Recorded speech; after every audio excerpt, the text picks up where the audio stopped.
Mohandas Pai is with us and Suhel Seth. This is going to be a solid 1 versus 1 battle on both sides. We saw yesterday the language protests / riots in Bengaluru. Havoc across Bengaluru. 18-kilometer stretch where global brands from BMW, Lamborghini, Decathlon, Starbucks facing the brunt, getting smashed. How can regional pride, conservation of a language be the cause for what is playing out in Bengaluru? First, Mohandas Pai. Arnab, what happened in Bangalore is totally wrong. Violence is unacceptable in any civilized society, and we are a civilized society. What happened in Bangalore was the failure of the police, failure of the government in not enforcing the rule of law. If people are agitated about the use of the local language, they have a right to protest, they can protest. But using violence, stopping somebody, beating up people, destroying property is not acceptable. And today I'm happy the government has arrested many people for doing all this. All of us have protested. I think the issue is about the violence, not about the use of language. If a government has a rule that says that you must use the local language in the signboards, I think we should all obey. Because, whichever state we are, we must respect the local language. We must participate in that. We must learn if we live there. If I'm in Bengal, I must learn Bengali. If I'm in Tamil Nadu, I must learn Tamil. If I go to France, I must learn French. If you go abroad in various countries, Japan, China, they have the signboards in their own languages, and some may have it in English. So I think in Karnataka, we have a rule which says that you must have it in both the languages. The rule has not been enforced. Some people went to court. The court stayed it for them. And the municipality gave some time till February 25th, I think, for many people to do it. But what happened is unacceptable. Violence is very wrong. And those people must be prosecuted. And the police did not act, which is very sad. The police created fear. And this is certainly a big blow for Bangalore. But okay, let's take a contrary view, because Bengaluru's migrant population has breached 50%. More than half the people living in Bengaluru are migrants. So could this end up alienating people who are quote unquote not locals? Because a lot of people were very perturbed with those pictures happening in the IT capital of the country. Suhel.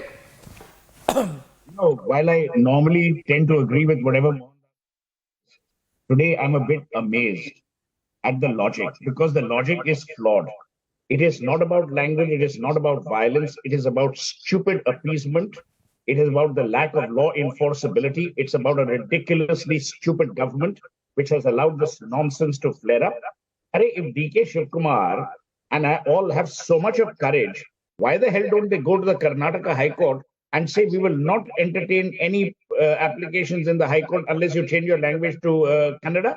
They won't have the guts, because they are spineless little cowards. Number one. Number two, Mohandas Pai often enough has talked about Bangalore being India's cosmopolitan hub. Why would you want to alienate people? What kind of nonsense is this linguistic appeasement? Why do you have to say two? How many jokers can actually understand Kannada as well as they will understand some other language? The point I'm therefore making is this whole two-language rule is in itself stupid. It was foisted upon Maharashtra by Bal Thackeray when he was alive. And then they went and started defacing everything. And you had ridiculous signages all across the country.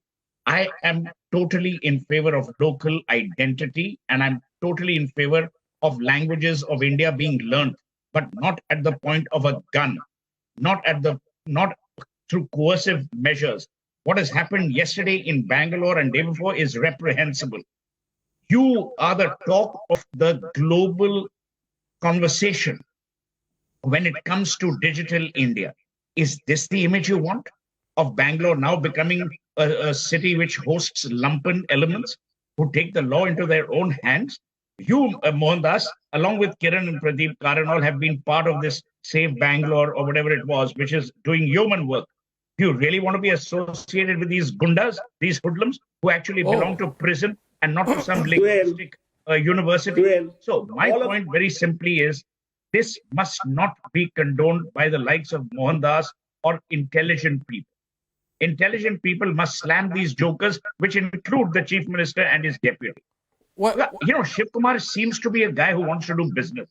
Is this the way you're going to foster investment? where people are going to be hit, people are going to be told, do this, do that. I mean, branding and signages have a huge intertwining. No, but I mean, it just costs more money, it's more headache. I mean, it's unnecessary. what's the problem? What's the problem if a decathlon or a Starbucks writes in Kannada? What's the problem? Will the identity change? Suhel? Not at all. Mohandas knows this, yeah. Look, let me tell you, McDonald's is McDonald's, whether it is in Beijing or Bulandshahr. Coca-Cola is the same brand across the world. Do they say, oh yeah, you changed the name, otherwise we would... Only in India, when these politicians, scoundrels, some of them have no genuine work to do, they get into all this kind of nonsense. Why doesn't Shiv Kumar and his senior Siddaramaiah clear up the traffic? Why don't they do something with Bangalore's messy lakes? Why don't they actually improve the infrastructure of this great city and the great people of Karnataka? So Mohan, what Suhel is arguing in lip service. What Suhel is arguing. They're interested in getting into the news.